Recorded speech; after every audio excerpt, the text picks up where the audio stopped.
me romance. Read me romance. Read me romance. Read me romance. You could take a look in a book, that's fine. Or you could sit back, relax, and unwind and read me romance. Read me romance. Welcome back, lady listeners. Hey, lady listeners, welcome back. We're back from vacation. Woo. And we have a brand new book from Kait Nolan called Kilty Pleasures, which the puns are punning in today's episode. So I'm really excited about this one. And we're going to talk about Kait Nolan and all her good stuff just in a few minutes. But we're going to catch up first since we've been gone for 2 weeks. And I have a question I want to ask you. Okay. How did Reddit save your marriage? I want to know the answer to this. No, I said I saved somebody's marriage on Reddit. Oh, okay. So I've been obsessed with Reddit. I love the marriage one. I talk to people. Oh, somebody posted in the group. They were like, Mel, please post your Reddit thread so I can go down the rabbit hole with you. Well, the one I seen that, but he deleted it because people get embarrassed. Oh, that's right. That's right. I should start screenshotting the good ones because this one I'm about to tell you got deleted. Damn it. Huh? I know. I think that, okay, so usually the girls get on there and boys and they're talking about, I think they're cheating, they're doing this, they're that. And I come across one and I read her story and it goes a little something like this. Oh, God. She said her husband had gotten a new phone or whatever and he had set it up or whatever. And she went to go do something on it and she picked it up and she was going through it and all this stuff. And Snapchat was there. Which it does happen whenever you have an old phone. If you have a Snapchat, if you delete it from your phone and you get another phone or whatever, the apps are still there. If you download it, your content will still be there. So she clicks on it and she starts going through the message. And she's like, I see the messages from like 4 or 5 years ago. But then recently I see new ones and they're dirty and sexy with people.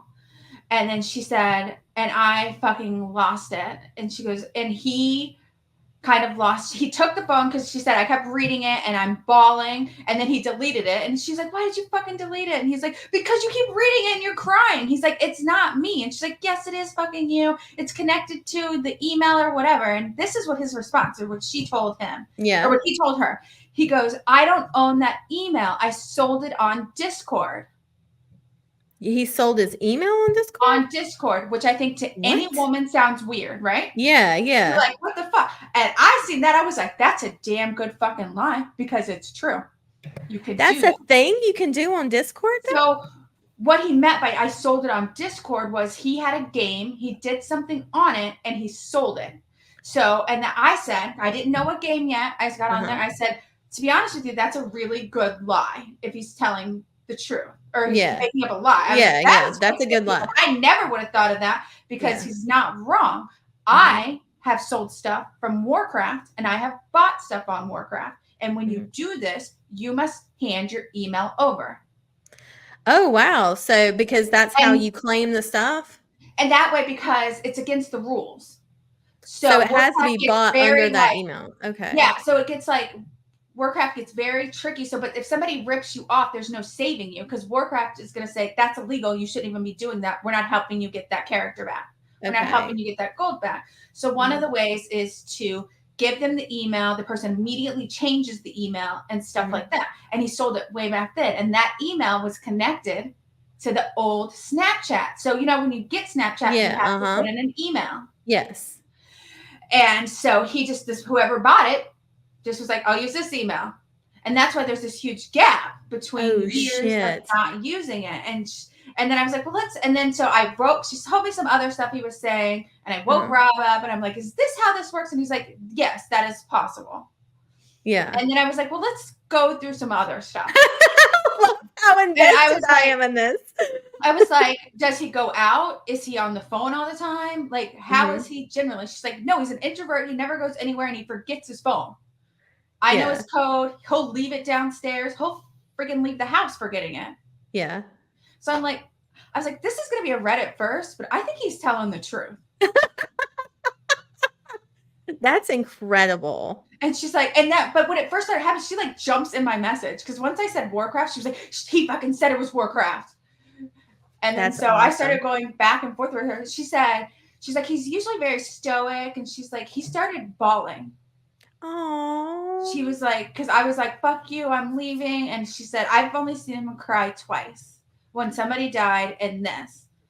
Because I had a Wow. no cheating thing and I was out. And I'm telling him I'm leaving. We're over. We're getting a divorce.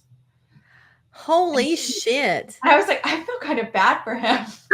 No. Can you imagine And being you know, I never side with the men. I know. And that's why I was like, this, I'm actually, I think Holy he's not shit. lying. Yeah. That's fucking crazy.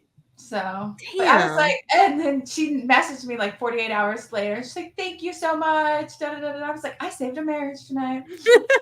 Listen, okay, lady listeners, let this be a lesson, okay? Your man catch you cheating, just say, I sold that email on Discord, okay? For World of Warcraft, I sold that email. Like that is the best lie. Don't tell men this, okay? Nobody tell the men that we're doing this. When he We first said ride I at was dawn. like, I was like, would be the best fucking lie to use. Yeah, that's such a good lie. Dang, I'm gonna save that one. I'm not gonna tell And I anybody. feel like I'm crafty and I never even thought of that I shit. know. Y'all don't tell anybody. This is how women empower women, okay? But yeah, I need to get off That's Reddit. I'm like addicted to it. I have like That's a therapist incredible. on there. How sneaky smart, though. I was actually thinking it was just like the spam because I had Snapchat that I used for Alexa back in the day, and I used it so much. And then they changed the format, and I hated it, and I never went back on it. I And remember you were really good at it. I fucking loved it. It was so much fun. Like, but then when they changed the format, and like they were just such dicks about it too, where they were just like, we don't give a shit, like that people don't like it, like this is the new way, blah blah. And then they changed it back, and like I just never went back to it. Actually, I have another one that I got into it with people on Reddit the other day. Was tell me what you think. So Okay. they're in a long distance relationship. They're married. She's waiting for her K1 to come through. She's supposed to be coming in like 4 months. What's K1? Here Like to a America. visa? Her husband Mm-hmm. went to a bachelor weekend at the casino and stuff. And she's like, he became kind of MIA. He wasn't messaging me back, but he was posting on his stories and stuff. And he told me he didn't have service.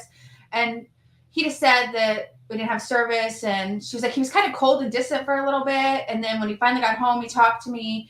And she was like, and he blurted out, I deleted my Instagram. What? And I was like, and she's like, I don't know. It's just the way he said it.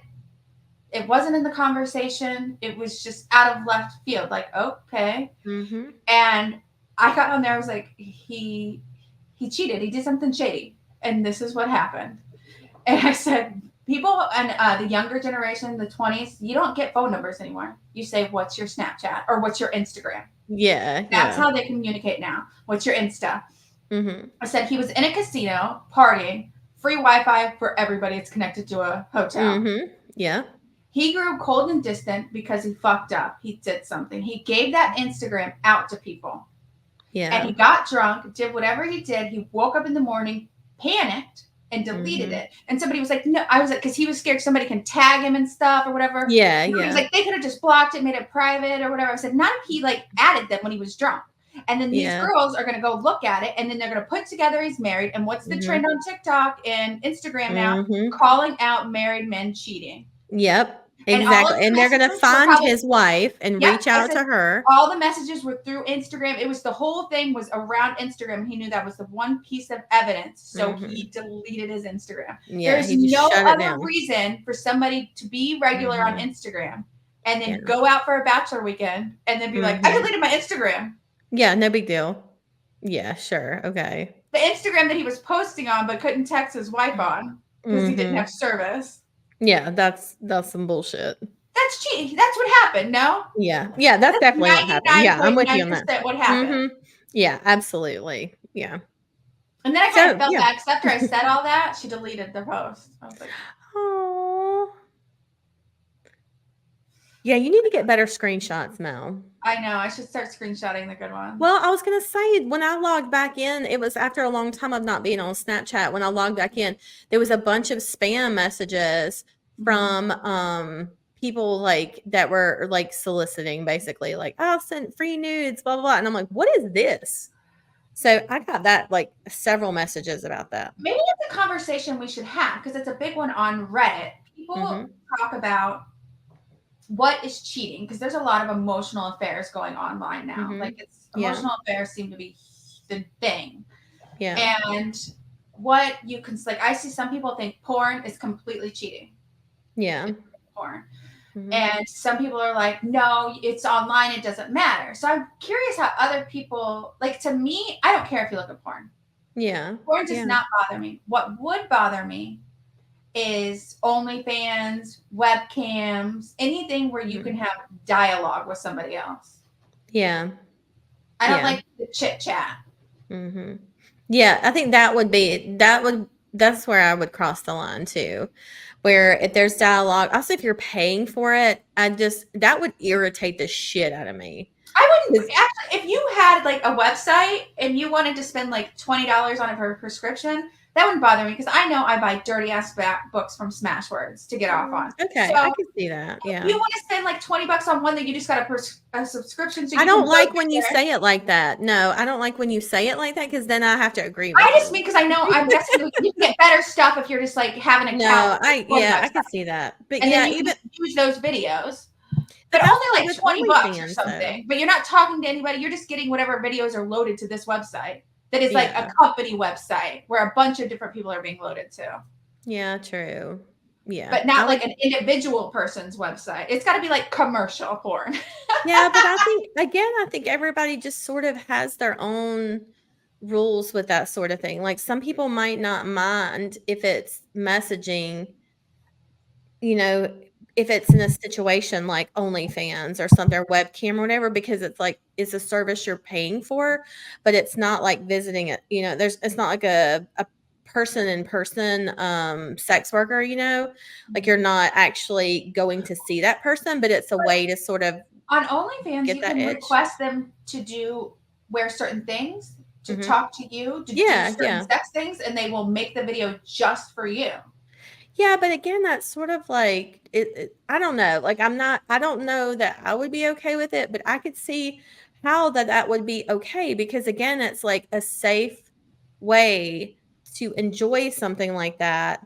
Especially if your partner isn't comfortable doing that. As long as I feel like as long as it's above board, then is Yeah. it cheating? To me, it Now doesn't. that you were saying that, I was thinking about it. I was like, actually, maybe that isn't the worst thing. Because, like, as long as you're Yeah, not talking to her, but you say, hey, I want you to do a daddy dom yeah. play out, Mhm, and I kind of want you to say these things or whatever, and you mhm. sent it in, but you're not having like ooh, baby, how are you? You just want that specific type of porn, just like we like a certain type of trope in our book. Yeah, yeah, So and you're that's kind of getting what you want.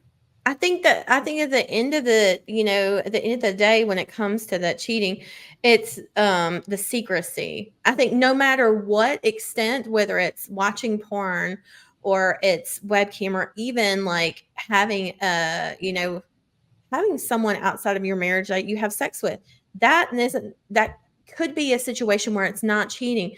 As long as both parties are aware of it and everybody consents to it, Yeah. then that's not cheating. But Yeah. it's when the secrecy comes in, when the manipulation, the lies, and the deceit, that is cheating. So that can be like on a lot of different levels. And you kind of just have to I think that's a personal choice. Yeah. Whatever your comfort level is Boundaries in have to be that. set up in your Yeah, own yeah. relationship. Yeah, but I mean, and for some people, sex outside of their marriage isn't a A big bad deal. thing. Yeah, it isn't cheating. It's for them, it's just like it's part of their relationship. Yeah. So I don't want to shame anybody for it, No, but I was like, just saying, I think it's yeah, interesting to yeah, see people's different boundaries and people getting worked up about stuff. yeah, Because I am mm-hmm, not a fan of strip clubs. It's mm-hmm, not that I'm not a fan of strip clubs. mm-hmm, Strip clubs should be able to be there. I'm not yeah. a fan of people trying to make you feel like it's okay that your husband goes and watches a girl dance naked and grinds on him. When just because the building is named strip club means That it's something okay to different. do that. Yeah. Yeah. Suddenly, let's just put a sign on my house that says strip club. Now people come in here and grind on each other and it's not cheating. Yeah, yeah. They're normalizing it or trying to Mhm. make us women believe it's normal for men to do that and be okay with it. Like I we're think it's shaming men it. trying to gaslight us. Yes, it Is what it is. is. Yeah. I'm like, I don't care what the building is called. The Eager Get out of Beaver. here. That's what it is on the Demi Moore movie. The stripper one she did. Oh my God, what was the name of that? I'm like, my mind is blank Striptease? tonight. Yes, It's Striptease. a good movie. I know. Then it was called the Eager Beaver. I don't know. I'll never forget the name of that strip club as long I'll as I never live. forget 'Cause- Burt Reynolds coming out Oh in those my! cowboy boots with oil You know, all over. he like hated being in that movie. I saw this article not long ago. I was reading it. It was, I can't remember. It was like I actually read an article. It was like from a news source, but he was saying like it was one of the roles like he regretted most out of his entire He career. was He did hilarious. not want to do it. But the thing was, is like he was so fantastic in that role. And it was like, no, like that was the perfect role for him. But he was so upset and he regretted playing that character because he didn't want to make a movie that was about that was filthy. And it was just like, no, if you I would don't think have that's why he didn't like it. I don't think he liked it because it showed the true what some of these like nasty men depravity. do. Yeah, maybe so. And that's what they was because I haven't heard some great things about Burt Reynolds in his past. I wouldn't be surprised at all. And so I think that pulling that curtain a little bit back on what it kind of is sometimes with some of these men, they don't like it. I love picturing him in those boots and I know, underwear, I can smelling picture the bag I of know, lint. and The lint in the bag. Yeah, oil in the boots. He's got a, it's like KY jelly or something. He's got in, or baby oil. Is that it? Baby oil. Remember. Yeah. Baby oil was all over him. I don't even know how I got that off. That'd be like a 5-hour shower. Oh my God. So good. Oh my God. Okay. Well, hold on. I wanted to mention a couple of shows that I've watched or that I've loved recently that I watched. The first one was Lisa Frankenstein. It's on Peacock. It's a movie that just came out. It is so fucking good. It's like Lisa Frank, but Frankenstein, and it's like based in the 80s.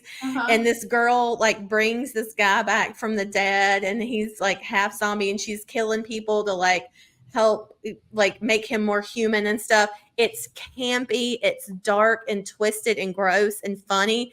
It's just like the no, what's that movie you liked with the fall girl? What is it? Oh, Final Girls. Yeah, it's just like that. You will love it. It's so campy. It's so over the top. It's on Peacock. Okay. We fucking loved it. Lydia and I watched it. We laughed. We were like, this is great. It was such a good movie. So definitely recommend that. And then I watched a movie on Netflix, and it's called The Longest Third Date. I guess it came out like last year or something, and I just never watched it. It's only like an hour and a half. It's a documentary kind of movie, but it's about this couple. They meet. They go on one date, and she was like, at the end of the night, like she was like, he didn't try to kiss me. It was really awkward. Like we just said goodbye, and she was like, we had such a great date. Like we vibed the whole time. It was awesome. Like what the hell happened? And she said, so the next night we go on, and she sent him a text, and she was like, yeah, you should have kissed me. Like you totally should have kissed me. And he was like, maybe you'll get one tomorrow. And she was like, oh, we're going out tomorrow. And he's like, definitely. So they go on a date the next day, and she's like, it's the same again. Like we hit it off, sparks. Like it's just so good. And she's like, he finally kissed me, and it was just magical. And she said the next day or that night after the thing, he's texting me, and he shows the text messages, and he's like, flights to Costa Rica right now are really cheap. Let's go. And she was like, are you serious? He's like, I'm dead serious. Let's do it. Like it was like $200 or something, $200 flight to go to Costa Rica. He was like, let's just fucking do it. Let's YOLO. And she was like, okay. And she was like, this is the third date I'm going on this guy. And she was like, of course, like I told my best friend, and she's like, you're crazy, but this is what you do. So, okay. What's a lifetime kind of thing? Do it. I know. And so they end up going to Costa Rica, and fucking COVID happens. That's why the flights were so cheap. So they go, and it's like, I forget when the shutdown was, like March 20th or something. So they go down there. They're at the resort, and they're supposed to be at the resort for like 4 days. And so they go, and they're there for 4 days, and their flight gets canceled. Like the day before they're supposed to go home, they shut down the airports. They can't leave. And they were like, what the fuck? So they're there. And I think they end up staying for like another couple of days until the resort's like, you have to find another place to go. We have to shut this down. And so they found an Airbnb in Costa Rica. They could not get a flight back home. This was in March. They could not get a flight until June 6th. That was the soonest that they were going to open up a flight on the pathway. And they had closed the border so that it wasn't like they could just drive home either. And I told Kevin, I was like, why didn't they just drive? And he was like, well, they shut down all the borders. He was like, but there is a lot of country you don't want to drive through from Costa Rica to America. Driving up through there. He was like, the places you would have to drive, he was like, it just wouldn't be safe. He was like, it's out in the middle of nowhere. He's like, you don't know how if the roads are kept up and stuff. But anyway, so the guy and the girl that are, doing this or whatever, they're stuck down there together. And so it's kind of like how they end up just sort of living through a pandemic. They end up, living down there until they can get home in June. They're gone for like months. What is that? Like, it was like 8 weeks or something, that they ended up being stuck down there. And he was like a video blogger or whatever. And so he ended up he started recording when they went on this trip because he was just going to vlog it and then put it on his YouTube channel. Oh, we're going to Costa Rica. Here's this resort, blah, blah, blah, and go home. And he ended up taking all his stuff with him and video, documenting the whole thing. So it's shot like a documentary and it's so cute. It has love. Yes, it has such a good ending. It is so sweet. So if you've ever seen it on Netflix and wondered about it, I know that's kind of a tiny spoiler, but it does have a happy ending. So it's really good. It was really cute. And it was wild to see it from the kind of pandemic perspective as well, because they're at this Airbnb and they can't go anywhere. Nothing's open. They can't drive. They can only go to the grocery store and come home. And so then it was really sweet because she's like, I realized he was doing so much to make every day special for me. And it shows the video diaries of them. He was like, oh, today we're going to learn how to do this. And today we're going to do this many things in the pool. And it was he had all this stuff planned. And at one point, the Airbnb they were staying at, they were like, okay, we have to close the Airbnb. You're going to have to go stay somewhere else. So they end up at that point, they opened up where you could drive. And so, they end up camping one night and staying in all the different places. And they were like, we saw so much of the world that we wouldn't have gotten to see had this not happened. And we really learned to rely on each other. So it was such a sweet story. Yeah. And it was kind of neat that they had documented all of it. So yeah, that was really good. So it's called Longest Third Date. So that one was really good. And then I read a book called Legendborn. And oh my gosh, I can't remember. I want to make sure I say her name right. But I loved it. I'm on the second book. It's called Bloodmarked. And it's by Tracy Deonn, Tracydeonn. The first one's Legendborn, the second one's Bloodmarked. It's Percy Jackson meets King Arthur, kind of. Okay. So, and it's a girl heroine that's in it. So, and it's awesome. It's so good. It's a really long book. I think the audio was 20 something hours on it. It's long. And it's YA, but there is a little romance to it. And it's very much Divergent, Hunger Games, Percy Jackson.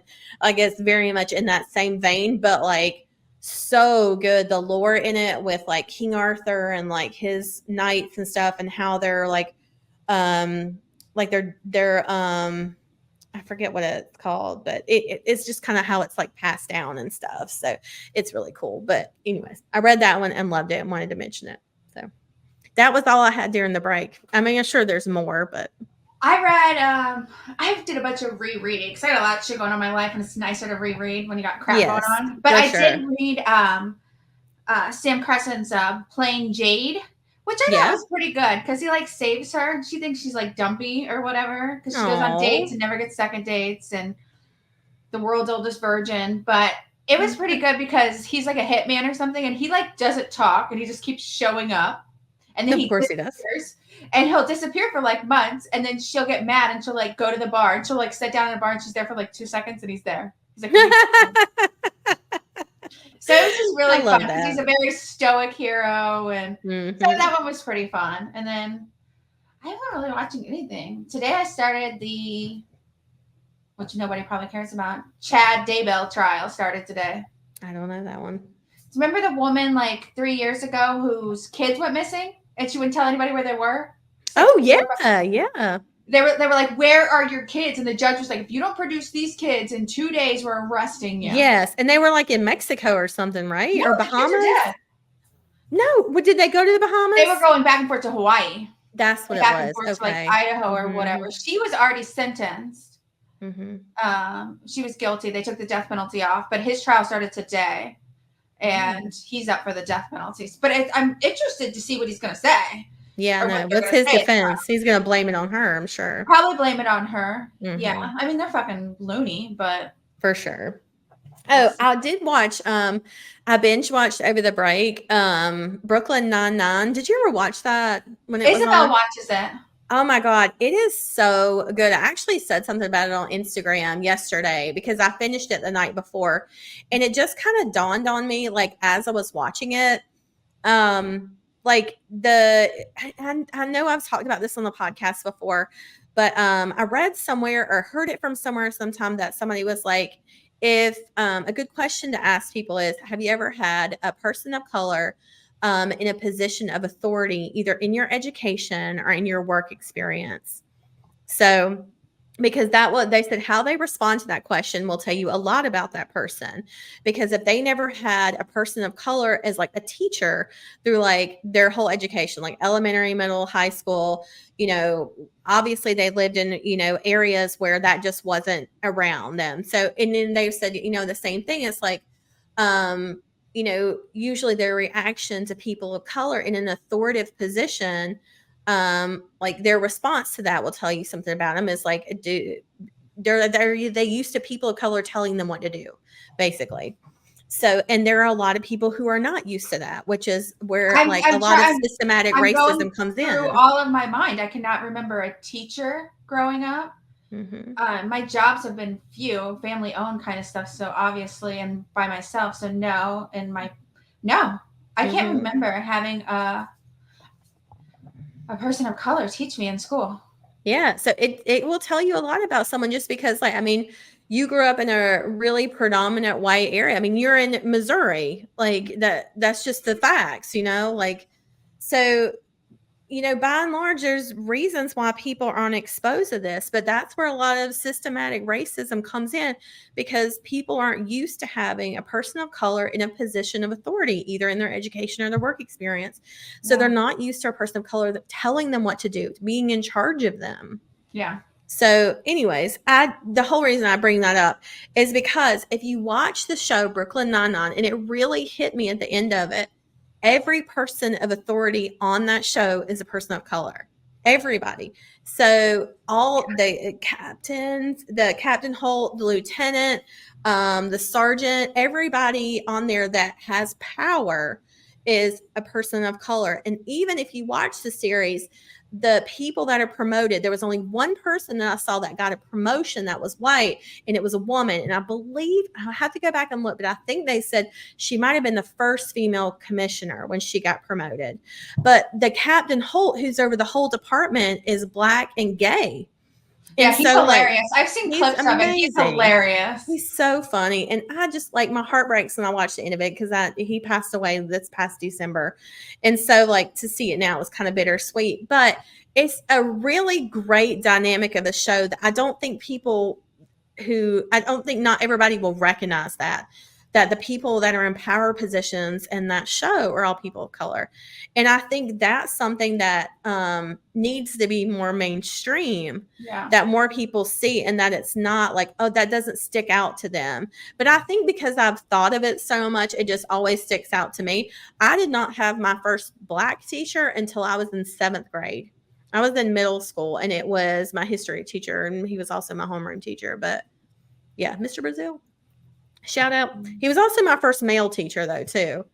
So I had a few males. I think my first one was in 5th grade. I did not have a male teacher until I was in 7th grade. Yeah, he was my first male teacher and my first Black teacher. A male teacher's who got me reading. Yeah? In the 9th grade. Aww. Mr. Rockford. That's awesome. So yeah, I just, I think it will tell you a lot about yourself too, if you think about it, and yeah, I never thought, I think about it with my kids. I never thought about it for myself, because me and Rob were talking about, Isabel's off to college. My son is kind of very, I don't know probably non-binary, honestly, Yeah. but he's not Mhm. labeling himself. I'm like, Yeah. if he goes out, I was like, I don't think we could stay here. Yeah, yeah. I'm like, Just because of the lack of diversity. the lack of diversity. I mean, I have a Yeah. lesbian daughter. Peyton's got long hair. I don't know what he's doing. Yeah. I'm like, we really shouldn't be here. Well, I don't know. I mean, I don't know. I struggle with that too, just because like we live in a really small rural town now, from where we moved from. But, I also think that there's other kids that That's makes what it, Isabel yeah, said. that makes it Isabel says, okay for them. well, Isabel says that she thinks she's making a difference. For sure. Yeah. She's like, I'm openly gay. I have all Mhm. these friends. And you have a supportive family that allows her to be that, She's like, so, because she's had friends get mad at her. She's like, they said homophobic stuff or this or that. And she's like, yeah, it's bullshit. But if they're friends with me and I can humanize myself for them, it's going to make them maybe question why they're that way. Yeah, for sure. For sure.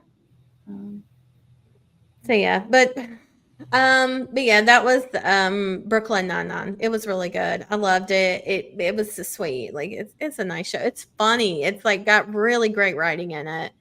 And I also I've seen like pieces of it and it's been hilarious when I see it. Yeah. I also binged Abbott Elementary because I think there's only 3 seasons, but now I'm all caught up and I have to wait every week for a new episode and I'm miserable. But Abbott Elementary is another one that's just fantastic writing, 10 out of 10 every episode. Those lines are so quick, like they're so quick and good. And it's like sometimes I have to go back and rewatch episodes because they're so sharp on how they write things that I'm like, it's over my head so fast and I'm like, oh my god, that was hilarious. Oh wait, we're on to the next scene. So but it's really good. So just wanted to mention all those. And now let's talk about Kait Nolan. Let's do it. Kait Nolan's been on the podcast before. Has she? I'm pretty sure. No, I don't think so. Oh, I don't know why I thought that. Okay, maybe not. Oh my god, what if she's listening right now and she's like, "You fools." I don't know how many people have been on here, like over 100. For some reason, more than that. I mean, we're over 300 episodes or something now, so you're okay. Maybe I just read something, so I thought it. Everything pushes together.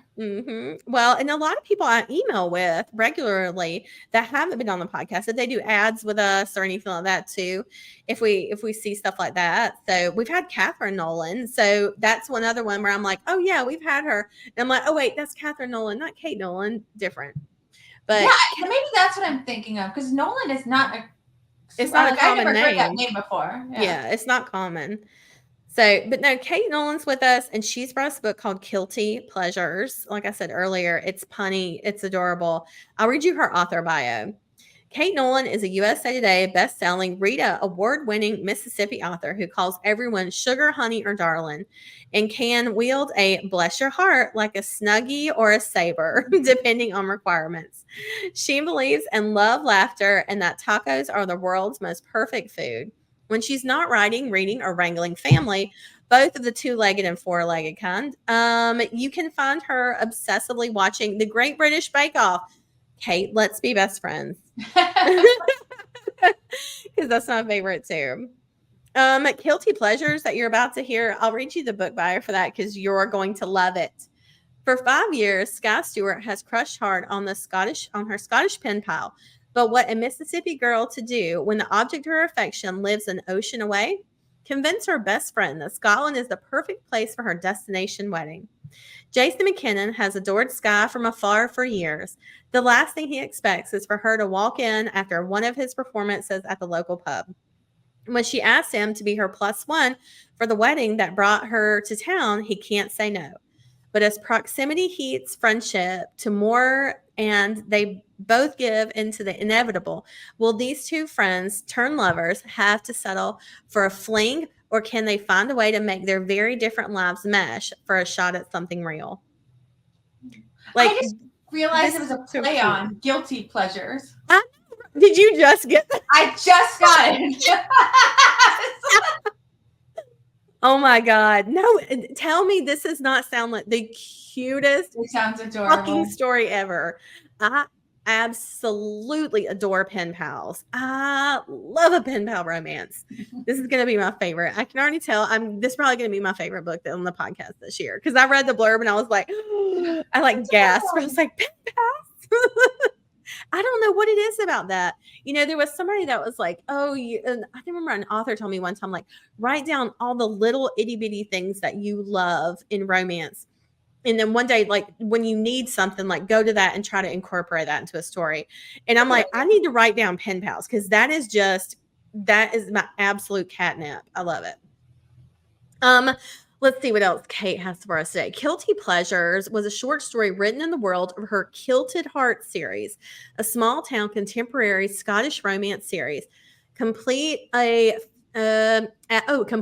5 books with a spinoff series starting in June. So if you like this, there's a 5-book series that's complete, and she's got a new one coming in June. The ebook for Cowboy in a Kilt, book 1, is currently free. And the Wishful Romance series, where Skye originated, which begins with To Get Me to You. It's an ebook. It's also free right now. So you can get both of those books for free. Cowboy in a Kilt and To Get Me to You. Right now she has some, let's see what she's gotten that's new. She's got a bunch of audiobooks too. So oh my God, yes. Audio. I know that I already looked. She's got Who I Am With You is a surprise novelette. I guess it's like a novella, but cute. It released last week as part of her Wishful Romance universe. Summer Camp Secret, book 2 of her Summer Fling trilogy, releases on Friday, April 12th. And on sale right now, she's got a Second Chance Summer. It's Summer Fling book 1, which is her Rita Award winner ebook. It's on sale for 99 cents until April 14th. So make sure you grab that. And also Our Kind of Love, Men in the Misfits Inn audio is currently on sale for 99 cents through the end of the month. So that's a really good steal on that. She also has a list of freebie books on her website you can go check out. She says she has one that like rotates. And that's just Kait Nolan, Kait Nolan, NOLAN.com. And you can go in there and there's a section called freebies and you can grab it. So her giveaway this week is to enter to win. Just shop on her let's see. In one of her books, I guess, a $10 and a book money and the vendor of their choice. So I guess if you want to do like Amazon or Barnes & Noble, Kobo, whichever it is, she's just doing a gift card for your book vendor, which I think is really cute. That's kind of clever to just be like, here, tell me where you want to spend your money. And she has a Facebook group called Kait Nolan Books, aka Kait's Cantina. And it's really cute. The tagline said, "These are the books you're looking for," which is like a Star Wars thing. And I was like, I absolutely love that. So make sure you check that out if you want to find her on Facebook. So that's a lot of stuff, but I love that she's got so many that are on sale, especially her audio right now. That was Our Kind of Love. So the Men of the Misfit Inn. I want to check that out too. So make sure you grab all of those. And we'll have all of this down in the show notes on your episode. You can just click to the bottom for more and you should be able to see all your links. And also we'll have it on our website, readmeromance.com. We'll have everything listed on there as well. So, or you can check us on social media on Instagram and Facebook. We'll have links for everything all week long and post up our stuff. So you'll have it there. Let's do it. Right, let's send them in. Let's do it. On the other side. Bye. Kilty Pleasures, a Kilted Hearts novelette by Kait Nolan, narrated by Amy McFadden. A letter from Kait. Dear reader, if you're familiar with my work, then you'll know I'm known for my small-town southern romance. Nobody was expecting me to branch out into Scotland, and not everyone came along for the ride. But Scotland is a country I know and love, and I couldn't resist creating another of the small towns y'all love nestled in the Scottish Highlands. Neither could I resist the urge to take one of the secondary characters from my Wishful Romance series over for a visit.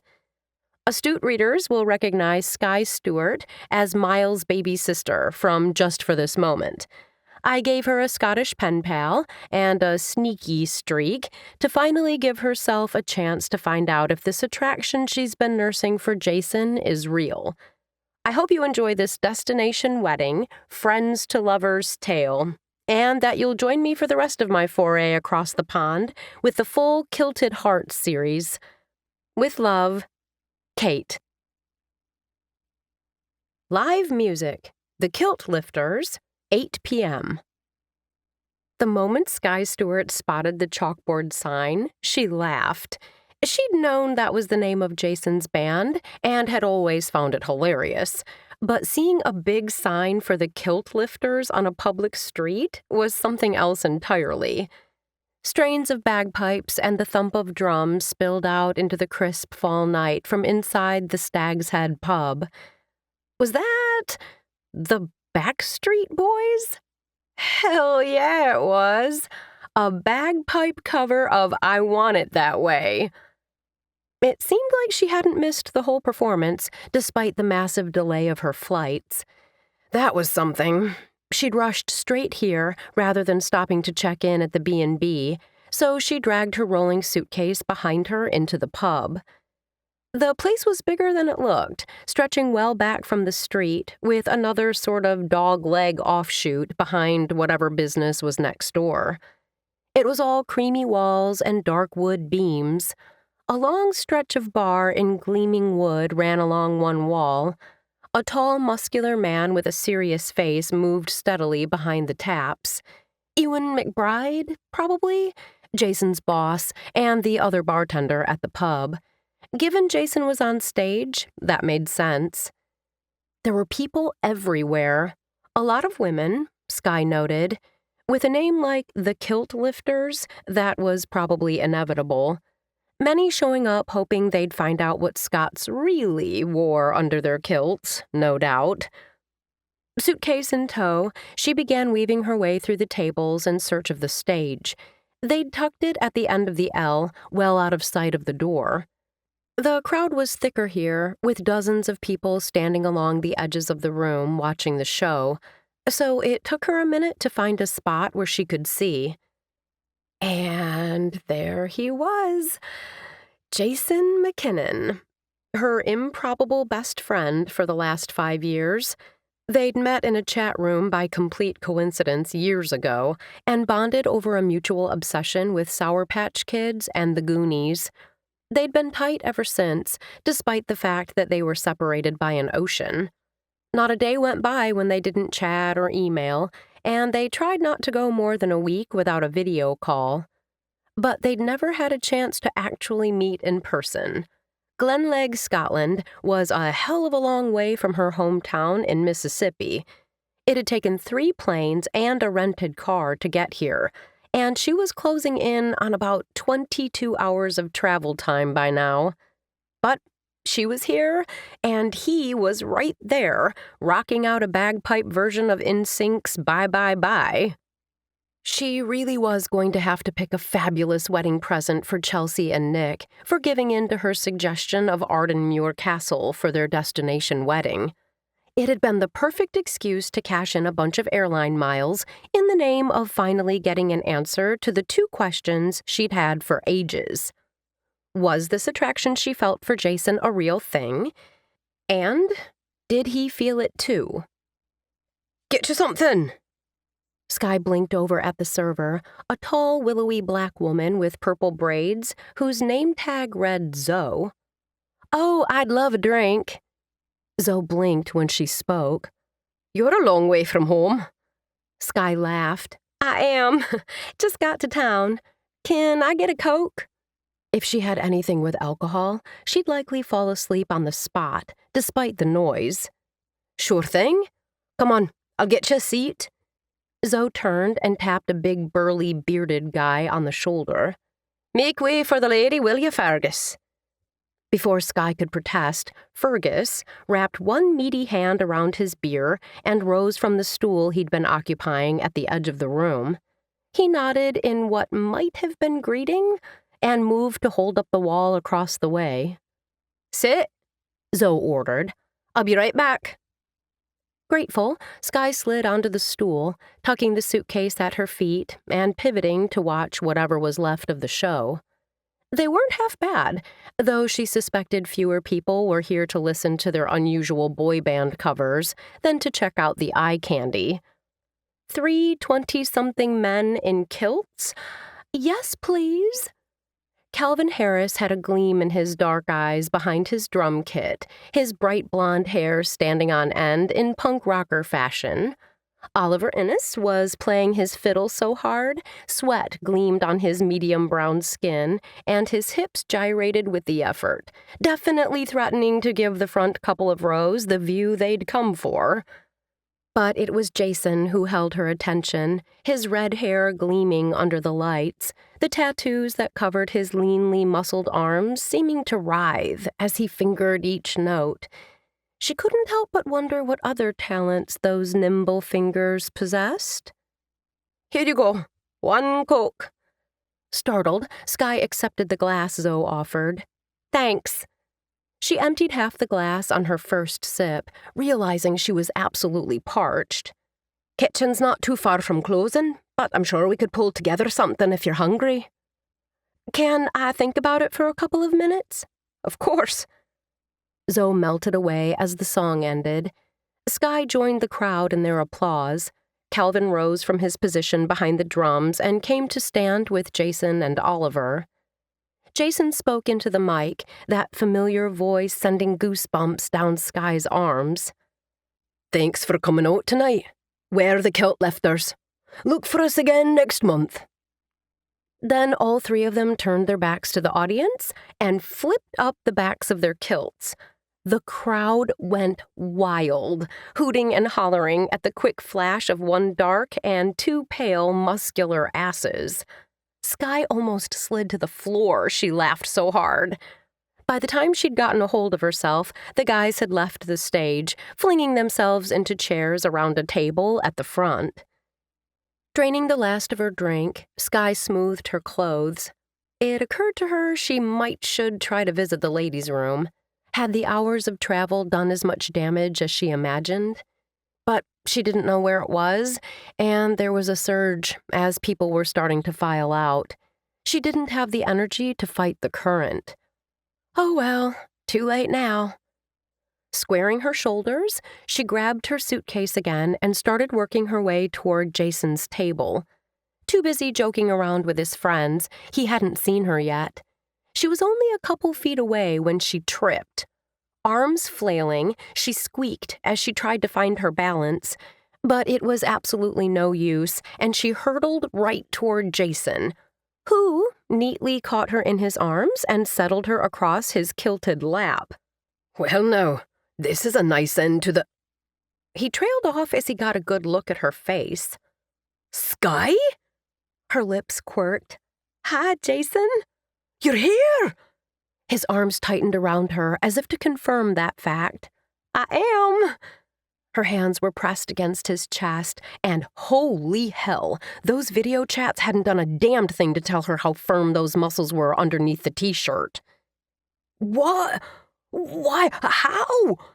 His excitement was palpable and banished her lingering nerves. "I'm in town for a destination wedding, and I thought it was high time we finally got a chance to meet in person."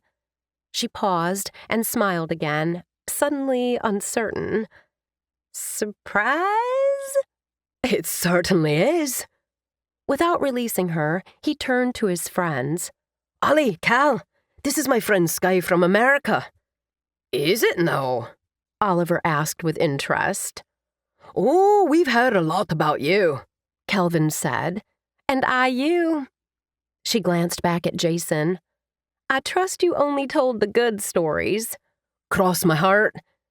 His green eyes seemed to bore into hers, making her heart pound. Oh, right." He helped her climb out of his lap to stand. "Where's your stuff? Where are you staying? Have you eaten?" "I think the last food I had was in London." "I'll get you something. Fish and chips. Something to drink." "Yes, and water." He screwed up his face in disgust. "That's a bloody shame." I've been traveling for almost a full day. Alcohol will put me to sleep. Fair enough. I'll be right back. He disappeared, weaving through the crowd toward the kitchen. The guys turned their attention to packing up equipment, so Skye took the opportunity to send an email home to her parents and big brother to let them know she'd arrived safely. Even though she was 26, they still worried. Then she scrolled through the rest of the email she'd ignored since she boarded the first plane. Spotting one from the B&B, she opened it and promptly swore. Something wrong? Jason set a big glass of water and a plate of food on the table in front of her. Apparently, a pipe burst and flooded the room I booked at my B&B. It's uninhabitable.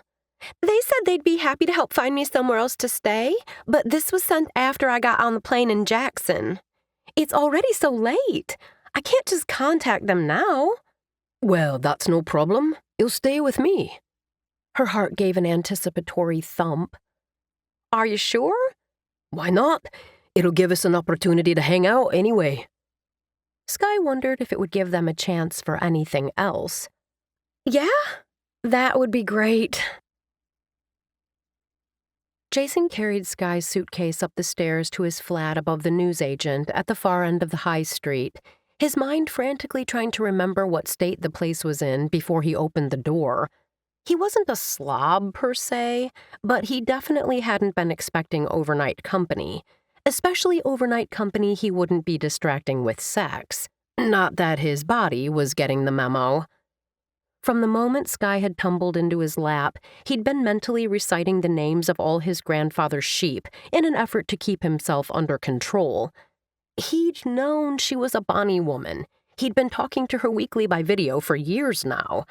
But seeing her in 2 dimensions was nothing like holding her in the flesh, with all those lovely curves and all the right places, and those whiskey-colored eyes he wanted to drown in.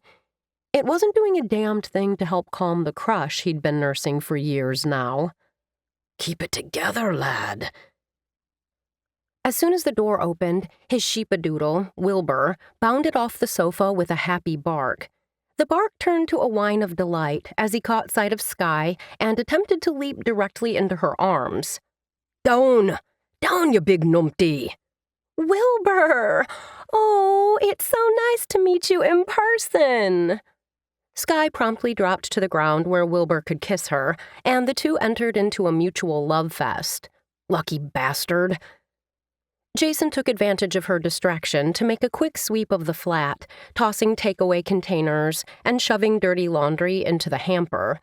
It wasn't exactly tidy, but at least there wasn't a box of condoms or something equally embarrassing out in view. Sorry about the mess. Oh, Jason, I don't care. I'm just happy to be here. She straightened. Don't we need to take Wilbur for his evening walk? At the sound of one of his favorite words, Wilbur barked again. Quiet, you. Mrs. Abernathy'll have my hide if you wake her. But Jason grabbed the leash and clipped it on, and the 3 of them trooped back downstairs and out the door. He frequently talked to Skye this time of night through voice messages, so it was completely surreal to have her walking beside him along the quiet high street. Now that the pub was closed, no one was out and about, and only a couple of flat windows were lit. I cannot believe you're actually here. Her rich, melted caramel laugh poured out. Neither can I. What are the chances of your friend having a wedding here, of all places? That's wild. Ardenmuir hasn't been doing weddings all that long. Less than a year. Oh, well, I might have had a little something to do with that. Chelsea and Nick decided they wanted to get married in Scotland, and I remembered you mentioning how they were doing that up at the castle now. I really wanted the chance to see you in person, so I kinda turned her onto it and gave her a nudge. And here we are. Devious. And well done. I'm really grateful for the chance to finally see you in the flesh. As his brain helpfully stripped her bare, giving him technicolor images of her creamy skin all spread out for him to taste, he stumbled. I meant, in real life, It's weird to think we've never done this before. Right? We know each other so well. It's strange that it's the first time we've been physically in the same place. And now he knew what she felt like in his arms. Jason wasn't sure that would do him any favors. He'd adored this woman from afar for years now, truly enjoying her company. And he'd been satisfied with that, because what else could they have when an ocean separated them? But now he couldn't unknow the scent of her lilac shampoo or the way her silky hair had felt brushing against his cheek. She was even more gorgeous in person, with that laugh and that sweet southern drawl that had captivated him. You are so fucked, mate. As Wilbur found an acceptable spot and set about doing his business, Jason turned to Skye. I'm really glad you're here. She tucked a lock of her dark brown hair behind one ear. Well, I'm really glad to hear you say that, because I'm hoping you'll help me out with one more thing. Anything. Her smile was a little nervous around the edges. Be my +1 for this wedding? As a date? As a friend? So you're not sitting alone? He supposed it didn't matter. He wasn't going to say no either way. When is it? Tomorrow afternoon and into the evening. I don't know if that fits with your work schedule, and I completely understand if not. I know it's last minute. It happens. I'm off work tomorrow. Great! Jason did the responsible dog owner routine, bagging up Wilbur's business and disposing of it in a rubbish bin on the corner before they returned to the apartment. Free of the leash, his dog leapt back onto his spot on the sofa, the concave spot that was molded to Jason's own arse. And Jason realized the problem. There was only the one bed. He couldn't put Skye on that broken-down sofa. It might be perfect for gaming, but not for sleeping. He dreaded the thought of what it was going to do to his back, but that was what painkillers were for, Grabbing her suitcase, he carried it back to the bedroom. You can have the bed. I'll take the couch. I can't take your bed.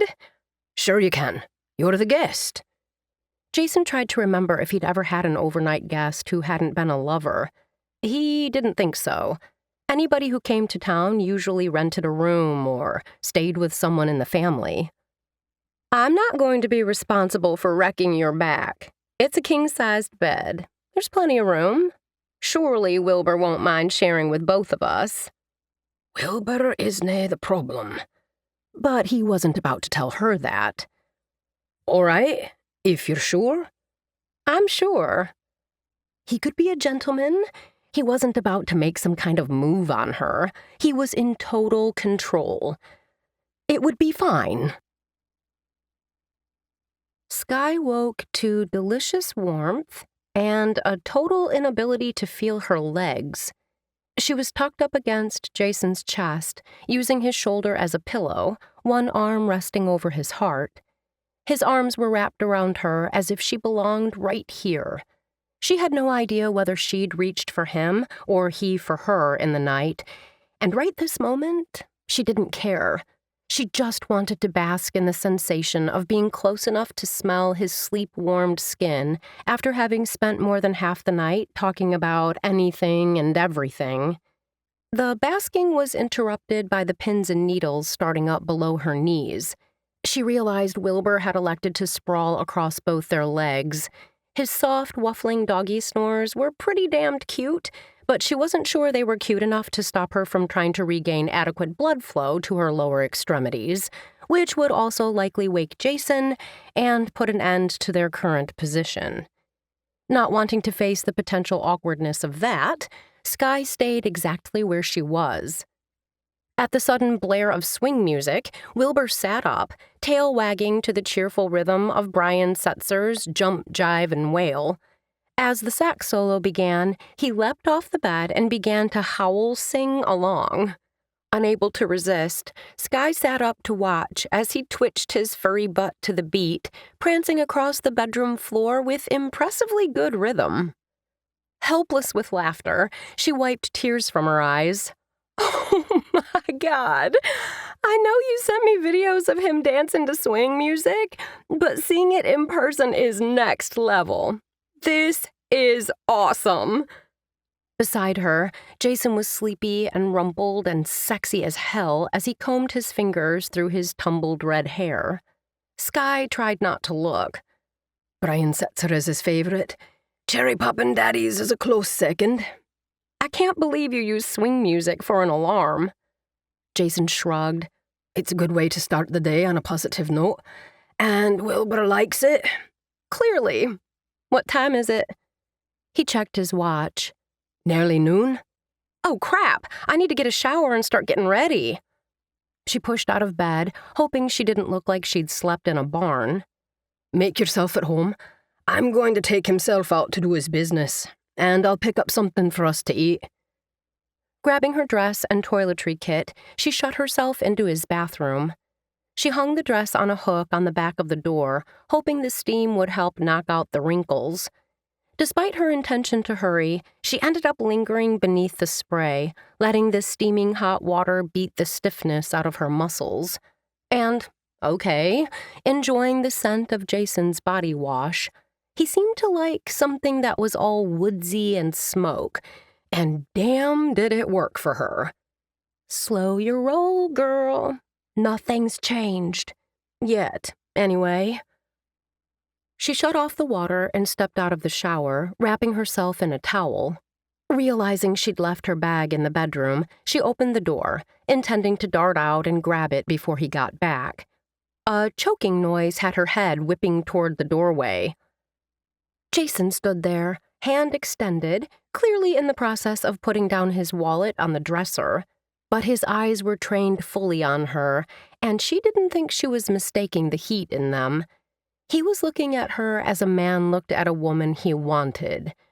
Was it real, or just the biology of a guy looking at a mostly naked female? For all of 2 seconds, she wondered what he'd do if she let the towel slip to the floor. Are you out of your mind? What if you're wrong about all of this and he responds badly? That would be utterly mortifying. Not wanting to go there, she took a firmer grip on the edge of the towel and reached for her suitcase. Forgot my bag. She dragged it back into the bathroom and shut the door, her cheeks on fire. Because she needed it, she took her time drying off, dealing with her hair, getting dressed. If it made her a stereotype of a female bathroom hog, so be it.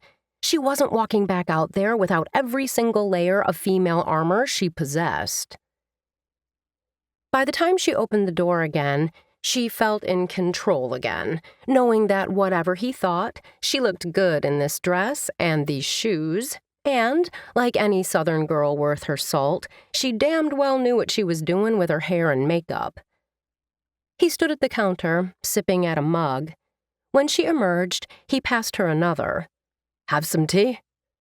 If he was affected by the almost seeing her naked part, he didn't show it. Skye sipped at the tea, appreciating the strong, sweet taste that hit her tongue. You know, I'm usually a coffee person, but this is actually pretty good, even if it isn't iced. He shot her the side eye. The way you drink coffee isn't really coffee. Because, of course, he knew this about her. Defiantly, she stared up at him. Flavored creamers are a valid life choice. He huffed what she thought of as a Scottish noise of derision in the back of his throat, but he was smiling. They were back to their normal banter as they ate the bacon buddies he'd picked up for breakfast.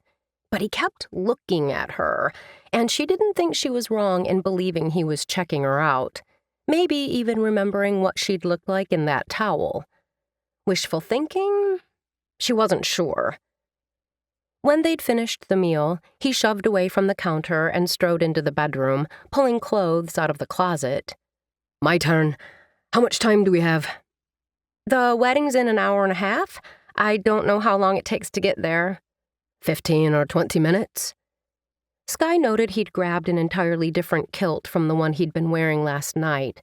This one was charcoal gray with a subtle burgundy plaid running through it. He laid out a dark gray dress shirt and a vest the same charcoal shade as the kilt. Oh, damn. That was going to be hot. As he shut himself into the bathroom, she finally allowed herself to feel the frisson of lust and wondered if this whole plan might actually work the way she wanted. She looked to Wilbur, who'd resumed his spot on the sofa when it became apparent neither of them was sharing the bacon. His happy tongue lolled, and his tail thumped hopefully at her regard. She crossed over to scruff his ears. "What do you think, Wilbur? Do I stand a chance with your dad?" The dog offered her a happy grin and a bark. Glancing toward the bedroom again, she muttered, "From your bark to God's ear." Wait, let me get this straight. Connor McKinnon, heir to Ardenmuir, was trapped in a 300-year-old marriage pact and supposed to marry the heiress of Lochmara, or they both were going to lose their estates? Disbelief dripped from Skye's voice. She really was the best audience. Aye, that's the size of it. Except Afton Lennox, she'd be the Baroness of Lochmara, ran off to Vegas and gambled the estate away to a cowboy from Texas. So then it was Connor's sister Kyla on the chopping block. They got married back in April, and it seems to have worked out. Raleigh's a Brammer. What now? Nice guy. Oh, well, if she's stuck in what amounts to an arranged marriage, good luck to her, I guess. That's absolutely nuts. This feels like epic village gossip. How is it you've never shared this story with me before? Jason jerked a shoulder. Never came up, I guess. Here we are. He drove over the bridge and onto the grounds of the castle proper. Following the signs, he parked in the designated area and got out, quickly circling the car to open Skye's door for her. With a wide, flirtatious smile, she took his offered hand. "Why, thank you, good sir." She slid out of the car, giving him a glimpse of those shapely legs. The dress itself was modest enough, but the cut wrapped around her, emphasizing curves he'd dreamed about last night. Other than in pictures, he'd never seen her really dressed up, and damn, it was enough to make his palms itch to touch her, to muss up all that perfection. Instead, he tucked her arm through his and led her across the crushed gravel drive to the door of the castle. It felt good to have her beside him like this, to be able to touch her, even if it was a matter of courtesy and questionable balance in high-heeled shoes. They followed the castle staff to the great hall, where guests were being seated in white folding chairs on either side of the aisle. Skye demurred escort by one of the ushers, and Jason found himself inordinately pleased. They took a seat on the bride's side. Skye didn't release his arm, and Jason wanted to preen like a bloody peacock. Folding his hand over hers where it rested on his arm, he settled in to wait. The wedding itself was quick enough, as weddings went. Not that he paid much mind to it, when all his focus stayed on his date and trying not to think about what that dress would look like on his bedroom floor. When Kyla, of Marriage Pact fame, directed the guests to another room in the castle for a brief cocktail during the changeover from ceremony to reception, Jason found himself in a receiving line with a glass of champagne, waiting to meet the bride and groom. Skye was still on his arm. "Chelsea, I'd like you to meet my dear friend, Jason McKinnon. Jason, Chelsea Navarro. Well, Chelsea Whitby now. And her husband, Nick." The bride attempted some kind of entirely unsubtle, silent eyeball communication with Skye that made it obvious he'd been talked about. He didn't hate that at all. Jason shook Nick's hand and nodded to Chelsea. "Pleased to meet you, and congratulations on your nuptials." By the time the receiving line was finished, they were each a couple of glasses of champagne in, and Jason was ready to dance, mostly because he wanted the chance to get his hands on Skye and nudge a few boundaries to see if he was reading this right. He hoped like hell he was. Back in the great hall, the rows of chairs and satin aisle runner had disappeared, replaced by a dance floor at one end and a collection of round tables at the other for the catered meal that was happening later on. A DJ was warming up, inviting the new Mr. and Mrs. Whitby out for the first dance. Skye sighed, tipping her head to his shoulder. A dreamy smile played on her lips. They look so happy. As you should on your wedding day. Jason found himself wondering how she'd look as a bride. What kind of dress would she choose? And who would be her groom? Squashing an irrational burst of jealousy at the hypothetical rival, Jason put an arm around her waist and pulled her into his side. Mixed signals be damned. Her arm snaked around his waist, and she looked up at him, those whiskey eyes searching his for... what? Surely she felt this humming tension between them. There was no denying this new layer of awareness that being close to each other had brought. Should he say something? Was this a thing they should talk about? Try to do something about, when their lives were so very far apart? He didn't have an answer, so he left the question unsaid, instead dragging her onto the dance floor as soon as the guests were allowed. All that pent-up sexual frustration got channeled into dancing, and he sent up a prayer of thanks for a grandmother who insisted he learn all the classics, because it meant he knew how to lead. Skye seemed more than happy to follow as he whipped her through the cha-cha and the foxtrot, the quick step and swing. And it felt so damned good. Not until they settled into a waltz did she speak again. I'm really glad I finally got to meet you in person and find out that you're every bit as awesome in real life as you are online and over the phone. Same goes. She swallowed, her eyes searching his face again. I have a confession to make. Oh? I had ulterior motives for pushing Chelsea toward this place, besides just getting to see you. I needed to satisfy my curiosity about something. When her gaze dropped to his mouth, his heart began to thud. What's that? I needed to know if this attraction I feel for you is real. Oh, bloody hell. She'd said it. She put it right out there. And now his heart was about to pound right out of his chest. So his voice was gravel as he asked, And what's the verdict? Skye's lips quirked. Well, I need one more piece of data. Oh? Yeah, in the name of science. She pressed closer, lifting her face toward his. Oh, well, if it's in the name of science. Jason lowered his head and met that painted mouth with his. She tasted of champagne and set off an effervescent fizz in his blood. Needing more, he drew her closer, reveling in the feel of her body swaying against his, keeping his rhythm. Her hand slid up his chest, into the hair at his nape. His coasted lower, past the small of her back to cup the delicious curve of her arse. Her moan vibrated against his mouth, pulling an answering groan from him as he angled to take the kiss deeper. Eventually, he realized the song had changed. ABBA's Dancing Queen was pumping through the speakers. Slowly, he lifted his head and stared down at her. Those whiskey eyes were dilated, and her lips were plump and begging to be kissed again. Her chest rose and fell as she worked to catch her breath. Jason swallowed hard, working to keep his voice steady. Well, what's the verdict? Definitely real. Thank Christ. He hesitated, then figured he might as well go for broke. Do you want us to get out of here? Her answer came in an instant. Absolutely. She started to pull away, presumably to go grab her purse, but Jason pulled her back. I need to ken if you're impaired. As a bartender, he sure as hell knew the importance of competence and consent. I had enough champagne to loosen my tongue, not my judgment. She laid a hand on his chest. I want this.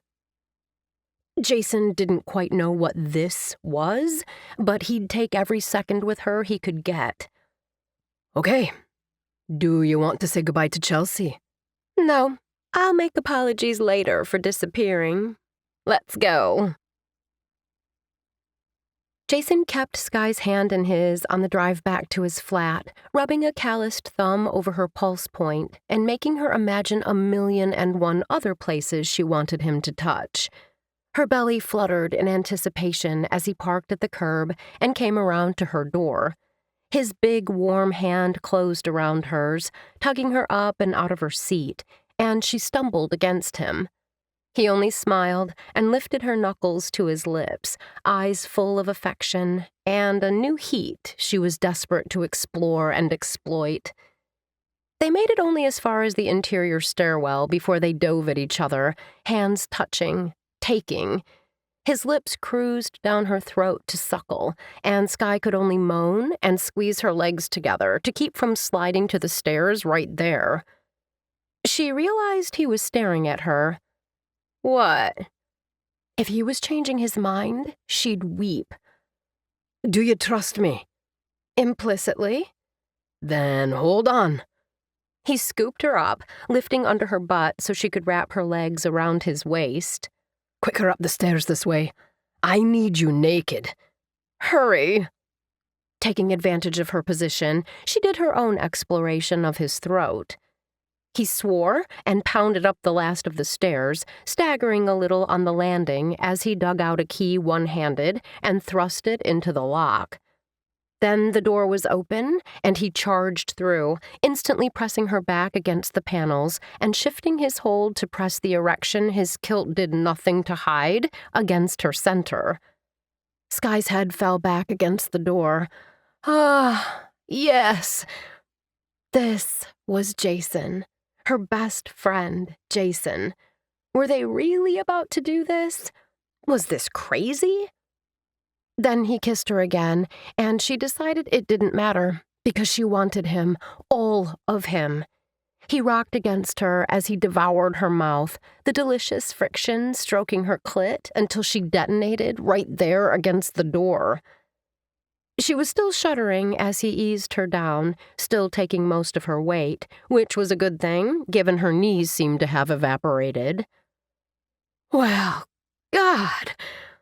His mouth curved into a wicked, self-satisfied smile. An excellent beginning? Seems you're getting behind there.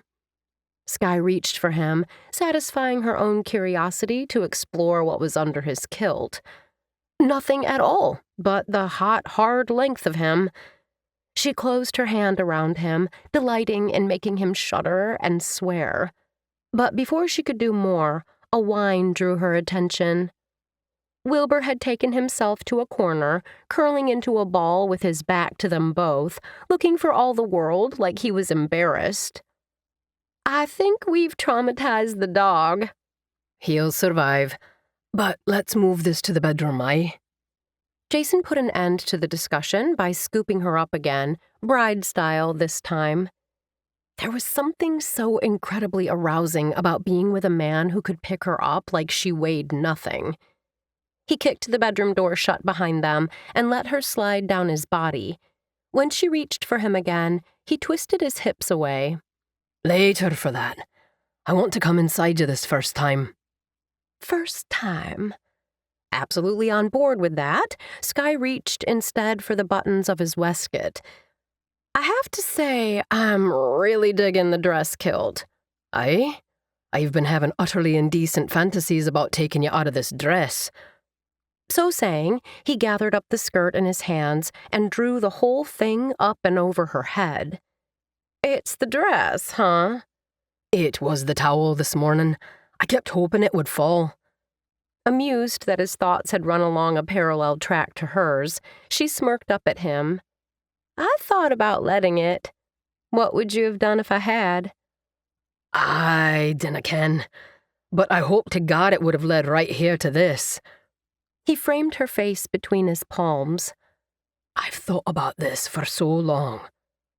Touched, she gripped his waist. You have? I just never thought we had a chance. It was a reminder that they only had the now. The future was still so uncertain. She still lived in Mississippi. He still lived in Scotland. But she knew she'd regret it if she walked away from this. Skye tipped her face up to his. We have a chance. For what and for how long, she didn't know, but she let go of the what-ifs and leaned into the now, because the now was glorious. She stripped off his waistcoat and dress shirt, exploring every inch of his chest with her hands, then her mouth.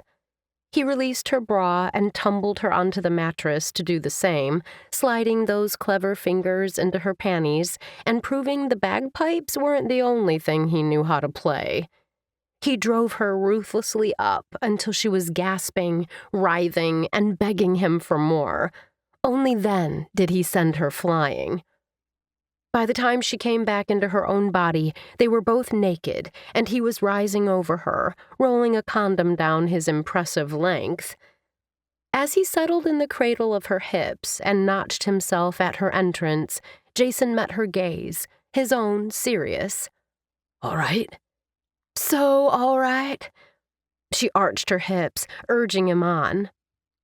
They both watched as he slowly sank inside her, filling her up with the most exquisite pressure.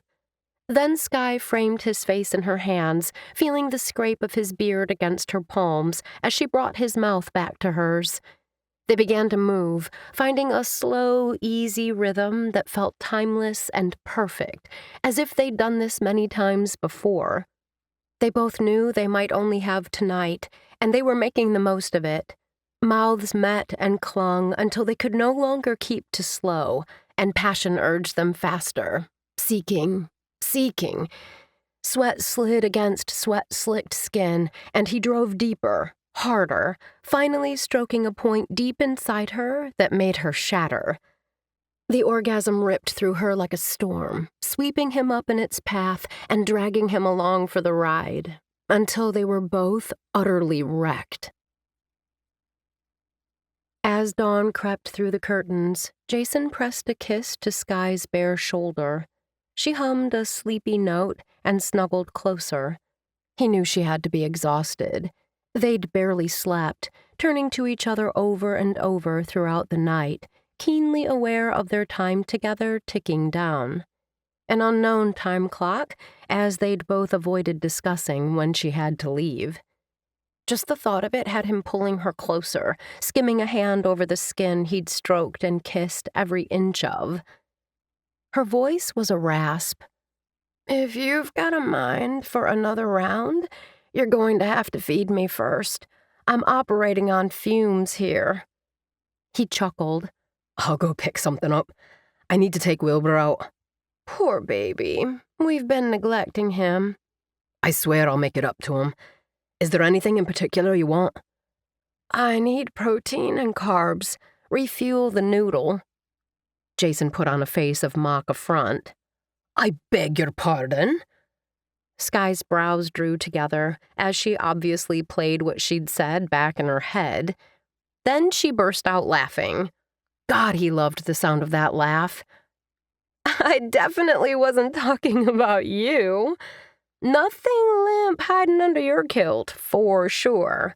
I meant me. I need food." "Just had to make sure." With one last kiss, he slipped out of bed and tugged on clothes. Skye promptly rolled into the warm spot and slid into sleep, her dark hair spread out like a banner across his pillow. Damn, but he loved seeing her there, exactly like that. Because his hair screamed, at the very least, just rolled out of bed, and had night of endless, mind-blowing shagging, he jammed a baseball cap onto his head and went to tend the dog. Wilbur lifted wounded eyes from his spot on the sofa. "I ken you're upset. I'm sorry. Let's go for a walk and get some breakfast." He got half a tail wag at the suggestion of food and called it a win. Snapping on the leash, they headed downstairs and out. As his pup sniffed every blessed tree and bush in search of just the right spot, Jason turned his brain away from the incredible sex and toward the future, the one that would have a massive sky-shaped hole in it the moment she got back on a plane bound for the States. He couldn't go back to the way things used to be. He couldn't know what it was to have her in his bed and not even be able to touch her, hug her, whenever he wanted. Existing with an ocean between them wasn't going to be tolerable anymore, which meant he had to consider some radical changes. By the time he returned with a couple of full Scottish breakfasts half an hour later, he'd made a few decisions, preliminary ones, at least. They'd all be moot if she didn't feel the same. He let himself into the flat, expecting her to still be passed out in bed. Instead, she moved around his kitchen, dressed in the gray shirt she'd peeled off him last night. Damn if that didn't stir him again. "Want tea?" she asked. I wouldn't say no. She made the tea, and they settled in at his little dinette table over the takeout breakfast. I've been thinking. At his words, she froze, her face going carefully blank. About? Last night was fucking incredible, and I didn't want to waste a second of my time with you. So I need to ken how long we have. She put the fork down. I don't know. Jason frowned. When is your flight? I haven't booked one yet. You came here on a one-way ticket? Well, since I came with, frankly, this as an ulterior motive, I didn't know how you'd react, so I wanted to leave things open. If none of this had happened, I probably would be flying home tomorrow. But since it did? There's a question. She wrapped her hands around the mug. I've got some vacation time built up at work, and I have no problem burning through all of it. How long would that get us? A couple of weeks? The idea of having her, not only in his bed for 2 more weeks, but just in his everyday life to laugh with and talk to, was beyond appealing. But he knew that would never be enough, and he knew he could no longer accept the status quo. He had to push her. Then what? I don't know. She bit her kiss-swollen bottom lip. This is all new and wonderful and exciting, but what if that changes? Changes? What if you get sick of me? Never gonna happen. You don't know that, Jason. But I do. He set his own fork aside so he could take her hand. Look, I've been crazy about you for years. I just never had the chance to do anything about it.